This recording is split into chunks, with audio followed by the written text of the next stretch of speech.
9 और 10 सितंबर को भारत की अध्यक्षता में हुई G20 समिट में कई अहम मुद्दों पर चर्चाएं हुई। ये समिट कई मायनों में खास थी। इस समिट के पहले ही दिन ऐसे मुद्दों पर चर्चा हुई जिस पर काफी लोग नजरें टिकाए हुए बैठे थे।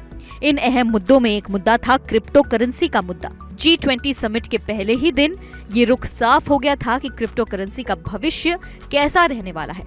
शिखर सम्मेलन यानी G20 समिट में क्रिप्टो करेंसी पर बड़ा फैसला लिया गया। इस पर वैश्विक कानून बनाने पर सहमति बन गई। दिल्ली के प्रगति मैदान स्थित भारत मंडपम में G20 समिट का आयोजन हुआ था। इस आयोजन में सभी देश इस बात पर सहमत हो गए कि क्रिप्टो करेंसी को रेगुलेट करने के लिए ग्लोबल कानून की जरूरत है। क्रिप्टो करेंसी पर और विशेष रूप से जानकारी देते हुए वित्त मंत्री निर्मला सीतारमण ने बताया कि हम क्रिप्टो एसेट इकोसिस्टम में तेजी से हो रहे विकास और जोखिमों पर बारीकी से नजर बनाए हुए हैं। डिजिटल पब्लिक इंफ्रास्ट्रक्चर को G20 वित्तीय समावेश कार्य योजना में एकत्रित किया गया है, जो 2024 और 2026 के बीच चलेगा।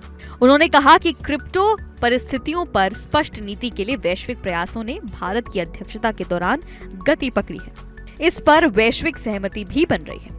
अब जान लेते हैं कि इस फैसले से क्या क्या बदल जाएगा।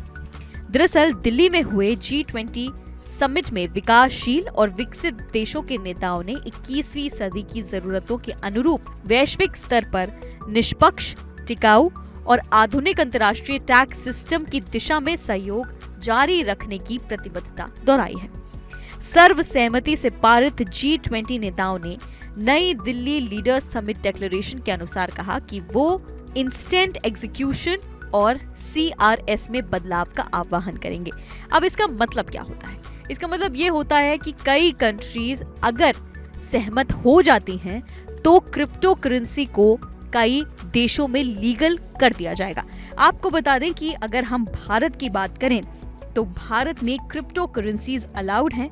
क्रिप्टो करेंसीज पे 30% टैक्स भी लगता है, लेकिन क्रिप्टो करेंसीज अभी तक लीगल टेंडर नहीं है। अगर वैश्विक स्तर पर कोई कानून बनता है तो पॉसिबिलिटी है कि क्रिप्टो करेंसी को कई देशों में लीगलाइज किया जाए, और जिन देशों में लीगलाइज किया जाए उनमें भारत भी एक देश हो सकता है।